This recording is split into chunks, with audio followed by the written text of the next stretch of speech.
The Dark Scrolls. They were just boys, some not even old enough to understand what fate meant, much less question it. Plucked from their homelands, Abyssinia, the Balkans, Egypt, places with names they would never utter again. They came from farms, from slums, from war-torn villages and thriving ports, their childhoods severed not just by distance, but by a blade. These were the nameless, the voiceless, swallowed whole by the Ottoman Empire, destined for a life behind palace walls. They called them eunuchs, a word that sounds clinical and ancient, but it barely scratches the surface of the horror that awaited them. It wasn't just that their bodies were altered beyond nature. It was that they were stripped of choice, of lineage, of humanity, and then expected to smile, bow, and serve. It began with capture, sometimes by slave traders, sometimes by war, sometimes by poverty itself, when desperate families sold their sons like cattle.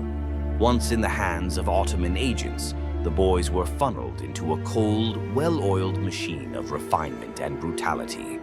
Most would end up at the edge of the empire first, in slave markets or holding pens, before being transported under cover of night into Istanbul, to the shadow of the Topkapi Palace. From there, the next step wasn't education or indoctrination or even obedience training. It was mutilation. The castration process was as crude as it was irreversible. The entire genitalia were removed, testes and penis, sometimes with hot irons, sometimes with knives, and always without anesthesia. No antiseptic, no care, just pain. Many bled to death. Some lingered for days before infection claimed them. The ones who survived were said to be chosen, as if they had passed some divine test. In truth, they had simply been lucky, or maybe unlucky, depending on how you saw it. Because survival meant you could now begin your real purpose, a life of servitude and silence. In the eyes of the Sultan and his court, these boys were no longer children. They weren't men either. They had become hadum, emptied, hollowed. They were allowed to live in the palace, but never truly be part of it. They were always other, even as they were trusted with its most secretive duties. The most powerful of them, the Kislar Ah, ruled over the imperial harem, the sanctum of the Sultan's wives, concubines, and daughters. This eunuch held more political influence than most viziers, and governed like a ghost king, invisible yet omnipresent. But the power was deceptive. His life could be taken with a whisper, and for every one of him there were hundreds of nameless boys cleaning chambers, attending baths, or watching over concubines they could never touch. Their existence was a contradiction. They were meant to be guardians of virtue, yet lived in an environment steeped in eroticism and court politics. They dressed in silks, bore ornate headgear, and spoke in refined Turkish and Arabic. But none of that could hide the fact that they were trophies of conquest, casualties of empire. In public ceremonies, they walked with poise and grace. Behind closed doors, many wept into pillows or stared into walls, long after the palace grew quiet. And yet, the empire expected more than silence. It demanded elegance. The boys were trained in poetry, music, dance, disciplines that had little to do with duty and everything to do with display. Some were taught to perform as kocheks, young male dancers who dressed in feminine garb and were paraded in front of guests for entertainment. Their performances, though officially sanctioned, often served as pretexts for the elite to flirt, fondle, or worse. These boys were not merely ornaments. They were playthings in every sense of the word. Some might imagine they were safe, shielded behind palace gates, but the truth was more grotesque. Eunuchs had no family, no tribe, no protector. Their bodies were state property, and if the wrong noblemen took a liking to them, there was no escape. If they resisted, they were punished, If they submitted, they were passed around like fine wine, admired, tasted, and discarded. This wasn't a secret, it was routine. The violence wasn't hidden, it was normalized. And the pain wasn't seen as suffering, it was seen as the cost of their existence. Despite everything, a few rose through the ranks. Those rare ones who learned to read the court's moods like weather, who whispered the right words to the right ears, who never forgot they were expendable. These became the palace's most trusted spies and advisors. But even they could be thrown aside if they misstepped, and if they dared to dream of something more, of escape, of love, of identity. They were reminded that they had no future beyond the walls. Because how could they? They could never marry, never father children, never leave the palace without permission. Even in death, many were buried in unmarked graves, their lives folded away like worn-out garments. Others were given modest tombs, but no one wept for them. There were no descendants to light candles or recite prayers. The empire had taken everything, even their memory. And the most bitter truth? The system endured for centuries, not decades. Centuries, across sultans and wars, across golden ages and decline. No matter how modern the empire tried to appear to the outside world, it clung to this barbaric institution like a sacred rite. Western visitors would sometimes write with a mixture of horror and fascination about the blacks in silks, or the pretty boys of the harem, not realizing they were describing lives shredded by trauma. The cruelty was exoticized, the suffering made picturesque, and the victims, they remained shadows, too broken to speak. To this day, the Ottoman eunuchs are rarely taught in schools or shown in films. Their lives are buried beneath stories of glory, conquest, and civilization. But they were there, bleeding in the corridors, dancing before wolves, guarding secrets they never asked to know. And if we listen closely, we can still hear their footsteps echo through the marble halls, soft and tragic, like a lullaby with no end. The cruelty wasn't always overt. Sometimes it came in the form of kindness, artificial, strategic, laced with condescension. A eunuch who showed promise might be rewarded with more refined quarters or finer clothes. He might be given a better position, something closer to the sultan or to the women of the harem. But none of it changed the foundation of his reality. That everything he had was conditional, precarious. Even the illusion of privilege was a leash. The harem, for all its perfume and elegance, was still a cage, a velvet one, yes, but a cage nonetheless. The women, too, were prisoners of a different kind. Some pitied the eunuchs, some mocked them, some used them like one might use a clever pet or a finely tuned instrument, something to play with but never to take seriously. The more cunning among the concubines knew how to manipulate the eunuchs to gain favor with the sultan or to sabotage their rivals. And the eunuchs, taught from the start that survival meant adaptation, often played along. They became experts at maneuvering through the dangerous politics of the harem, where a whisper could mean death and a look could change the future. In these corridors where power was female, but authority was male, the eunuchs were the unnatural bridge.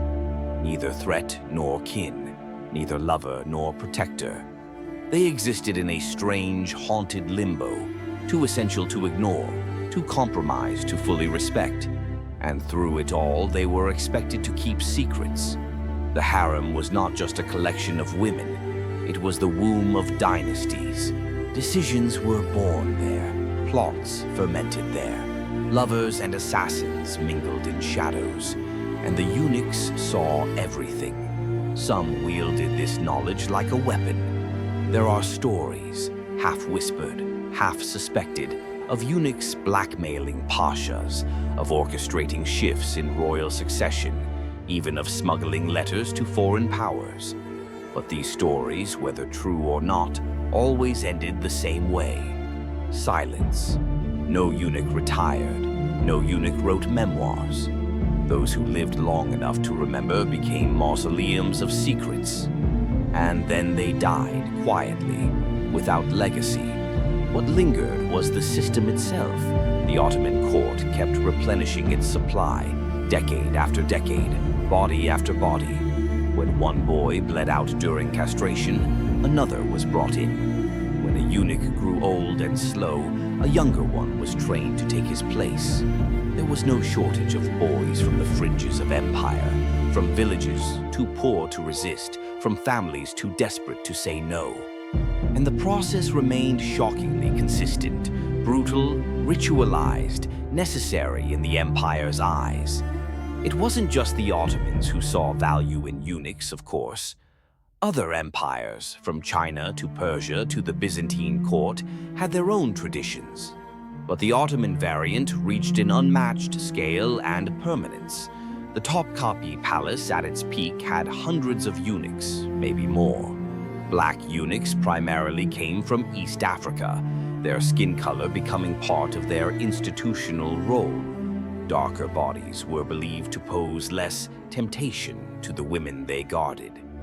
White eunuchs, often captured from Christian territories in Europe, were used in different roles. Racism and caste played out within the ranks. Even among the mutilated, hierarchy thrived. This caste within a caste had its own culture. Newcomers were instructed by older eunuchs in etiquette, languages, the art of invisibility. They were taught how to enter a room without being noticed, how to watch without being seen, how to serve without existing. They learned how to navigate the shifting terrain of moods, whether from concubines, sultans, or other palace officials, because one wrong word could bring disaster. The worst punishments were not always beatings or demotions. Sometimes the cruelest sentence was being reassigned to a lower role, scrubbing floors, cleaning excrement, tending to the sick. Others were simply made to disappear. And yet there were moments, rare and bitter, when a eunuch caught the favor of the sultan. Perhaps he saved a concubine from a fire, or exposed a traitor, or simply made the right joke at the right time. In those cases, he might be promoted. He might be entrusted with treasures, letters, political missions. But even then, he knew better than to celebrate, because the palace loved a rise only to set up a fall, because envy stalked every hallway, because favor was like moonlight, it shifted with the night. It's hard to overstate the psychological toll. Some eunuchs developed fierce loyalty to the sultan, almost like children seeking approval from a distant father. Others became jaded, cynical, watching the cycle of cruelty with deadened eyes. A few turned the violence inward. They drank when they could. They harmed themselves in quiet corners. A handful, unable to take it anymore, chose death over obedience. Suicide wasn't common, but when it happened, it was whispered about in cloisters, with a mixture of pity and contempt. It was seen as weakness. Even in death, they weren't allowed dignity. What dignity could be found in a life stolen so young? In a voice trained to flatter, not to speak truth? In a body used only for display, for ridicule, or for suffering? Some of these boys had been destined for ordinary lives, farmers, sailors, blacksmiths. Some might have had wives, children, songs sung about them in their home villages. Instead, they became footnotes. They became part of an empire's decor. And yet, they were indispensable. No royal procession, no harem ceremony, no intimate imperial gathering was complete without the silent presence of eunuchs. They were the gears behind the pageantry. They lit the torches, opened the doors, adjusted the cushions, poured the wine. They knew who was sleeping with who was plotting against who was pretending, and who was deadly serious. The irony was grotesque. Those with no lineage of their own were forced to protect the bloodlines of others. Sometimes one of them would make a mistake. A concubine would vanish, a secret would leak, a guest would leave offended, and then the punishment would come like thunder. The offending eunuch might be whipped in public, exiled to a distant province, or executed quietly in the gardens at night. No trial, no defense, just a nod from a superior and then silence. That was the code. That was the cost of failure. Even the powerful Kislar Ah, who controlled the entire harem and had the Sultan's ear, lived in constant vigilance. He could rise like smoke and fall like ash. He could go from commanding thousands to being strangled by silk cords before dawn.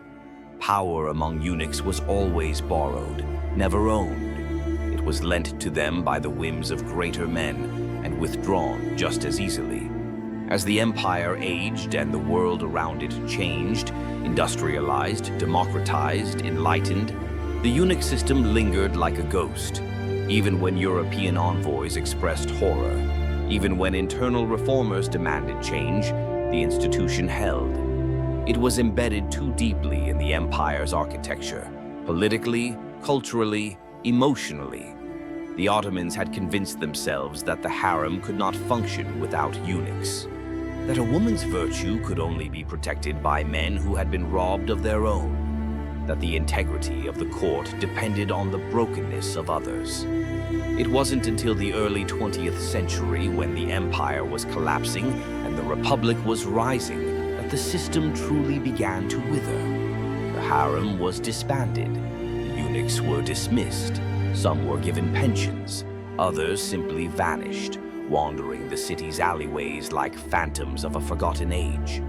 One or two were interviewed by curious journalists, their voices trembling as they tried to explain what they had endured. But who could really understand? Who could feel the weight of centuries spent in service to a system that saw you not as a man, not even as a person, but as a necessity? And as Istanbul marched toward modernity, the marble halls of the old palace grew quiet. Tourists came. Guides pointed to paintings and rooms and said, "This is where the eunuchs lived." But they never told the whole story. They never mentioned the blood, the screams, the stolen names, the extinguished futures. It would be easy to forget them. History makes forgetting effortless. The stone corridors of Topkapi Palace echo with the footsteps of tour groups now, not the shuffling silence of boys whose lives were stolen before they even began. Their quarters are roped off, dusted, lit by gentle museum lights. Visitors take photos beside the lattice windows, once meant to confine the view of a world they were forbidden to touch. The tragedy has been polished, packaged, reduced to a footnote in a larger imperial narrative. But the truth, raw, grotesque, unbearable, lives in the cracks of those walls, in the stains that no centuries can fully scrub clean. They weren't merely victims of circumstance. They were victims of a calculated system that turned human suffering into a mechanism of governance. What the empire did to these boys was not accidental. It was designed, institutionalized, celebrated even. The elegance of the court, the poetry of the palace, the seductive image of Ottoman grandeur. It all had a cost, and the cost was measured in the blood of children. Some might say they had power, that a few rose to prominence, to influence. That's true, but power without freedom is not power. It's a leash made of gold. These men, if we can call them that, for manhood was stolen from them before it had a chance to form, never owned themselves. Their thoughts, their bodies, their voices, all belonged to others. Even when they spoke, they did so carefully, always calculating how their words might be twisted, how their tone might be misread. Silence became their refuge, and eventually their grave. There's something particularly cruel about robbing a person of both lineage and legacy. These eunuchs had no children to mourn them, no descendants to remember their names, no graves adorned with fresh flowers. Their lives were unmarked, like stones beneath the sea, endlessly present, yet rarely seen. And perhaps that's the greatest tragedy of all. Not just that they suffered, but that they disappeared. Not just that they were broken, that they were erased. And yet, they existed. They mattered. Even if the Empire refused to give them names, we can give them memory. Even if their lives were silenced, we can speak for them now. We can refuse the temptation to romanticize the palace, to treat the harem as some exotic fantasy, to paint their suffering as anything less than what it was, institutionalized cruelty disguised as tradition. We must remember the boy who flinched under the knife, too young to know what was being taken from him. The one who danced for laughing men while dying inside. The one who whispered secrets into the ear of a concubine and was strangled for it the next morning. The one who lived until old age, hollow and alone, shuffling through the palace gardens like a ghost, already dead. Because remembering them is not just an act of empathy, it's an act of resistance against the tides of history that so easily wash away the inconvenient, the unspeakable, the uncomfortable truths buried beneath empire and spectacle. We remember them not because they were powerful, but because they were powerless. And in their powerlessness, they illuminate the cruelty that societies will justify to preserve the illusion of order, the theater of control. The Ottomans are gone now. The sultans sleep in marble tombs. The harem is silent. But the wounds inflicted echo still, in the stories untold, in the lives ungrieved, in the suffering repackaged as curiosity. If you ever walk the halls of the old palace, listen. Not to the guide, not to the tourist chatter. Listen deeper. Feel the quiet. That quiet was once filled with the suppressed breath of 1,000 boys who never asked to be there, who never got to choose, who gave everything and received nothing. Let that silence haunt you. Let it stay with you, not as guilt, but as witness. Because only in remembering them can we give their stolen lives a sliver of what the Empire denied them. A voice, a truth, a name. Thanks for watching. Subscribe for more.